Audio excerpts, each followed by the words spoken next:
Kas gevşetici ve ağrı kesici ilaçlar grubunda yer alan Dex Plus efervesan tablet, 25'e 4 mg ve 25'e 8 mg'lık tabletler halinde bulunmaktadır. Dex Plus efervesan tabletin etken maddeleri dexketoprofen ve tiakolşikosittir. Her bir efervesan tablet 25 mg dexketoprofene eşdeğer 36,88 mg dexketoprofen tramadol ve 8 mg tiakolşikosit içerir. Dex Plus efervesan tablet nedir, ne için kullanılır? Dex Plus efervesan tablet, iltihap giderici, ağrı kesici ve kas gevşetici bir ilaçtır. Ağrı ile birlikte seyreden kas kasılmalarının tedavisinde etkilidir.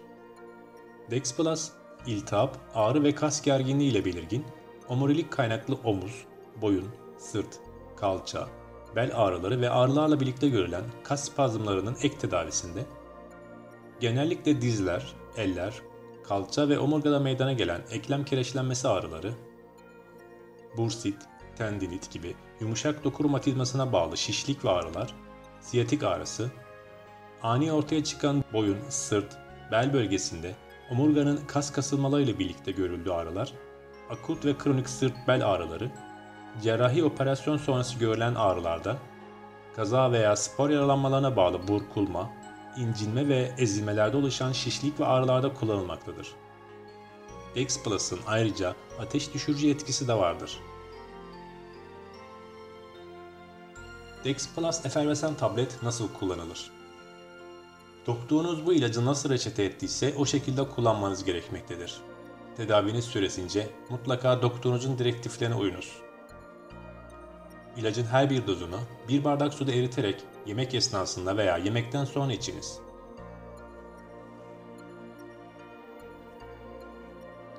Doktorunuz Dex Plus ile tedavinizin ne kadar süreceğini size bildirecektir. Tedaviyi erken kesmeyiniz çünkü istenen sonucu alamazsınız. Doktor tarafından başka bir şekilde tavsiye edilmedikçe tedavi dozu günde 2 defa bir Dex Plus efervesan tablettir. Dex Plus'ta tedavi süresi 7 günü aşmamalıdır. Dex Plus efervesan tablet 18 yaş altındaki çocuklarda kullanılmamalıdır. Dex Plus efervesan tableti diğer kas gevşetici ilaçlar ile birlikte kullanmayınız. Sürekli kullandığınız kas gevşetici ilacınız varsa bunu doktorunuza bildiriniz. Dex Plus hekim önerdiği takdirde antiseptik ve antibiyotik içeren diğer ürünlerle birlikte kullanılabilir. Dex Plus efervesan tableti kullanmadan önce bilinmesi gereken hususlar şunlardır. İlacın etken maddelerine karşı bir alerjiniz varsa bu ilacı kullanmanız önerilmez. Kalp damar hastalığı olan hastalarda kullanımı, kalp krizi ve felç de dahil olmak üzere yaşamı tehdit eden kalp ve dolaşım problemlerini arttırmaktadır. Tedaviniz sırasında göğüs ağrısı, halsizlik, nefes almada zorluk, konuşmada bozukluk, görme ve denge bozuklukları gibi kalp ve dolaşım problemlerinin herhangi biriyle karşılaşırsanız acilen doktorunuza başvurunuz. Dex Plus'ı bypass ameliyatı öncesi ve sonrası ağrılarında kullanmayınız. Kullanımı mide ve bağırsaklarda kanama ve delinme gibi riskler oluşturabilir. Siyah, kanlı ya da katranımsı dışkı ve kanlı öksürük ya da kahve telvesi görünümünde kusma gibi kanama belirtilerinden herhangi biri görüldüğünde acilen doktorunuza başvurunuz.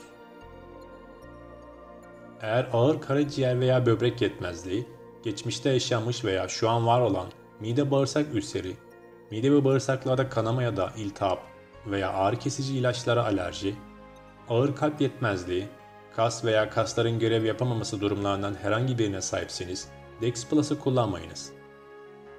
Yaşlı hastalarda mide ve bağırsaklarda kanama riski daha yüksek olduğundan Dex Plus'ın yaşlı hastalarda kullanımına dikkat edilmelidir. İlacı kullanımınız sırasında ishal gelişirse hemen doktorunuza durumunuzu bildiriniz. İlaç dozunuzun azaltılması gerekebilir. İlacı kullanırken alkol almaktan kaçınınız. Alkol kullanımı ilacın olası yan etkilerini daha da arttırmaktadır. Hamilelik ve emzirme dönemlerinde Dex Plus kullanılmamalıdır. Dex Plus anne karnındaki bebeğe ve emzirilen bebeğe zarar verebilir. Dex Plus efervesan tabletin kullanımıyla oluşabilecek olası yan etkiler şunlardır. Mide bulantısı, kusma, karın ağrısı ve ishal yaygın görülen yan etkilerdir.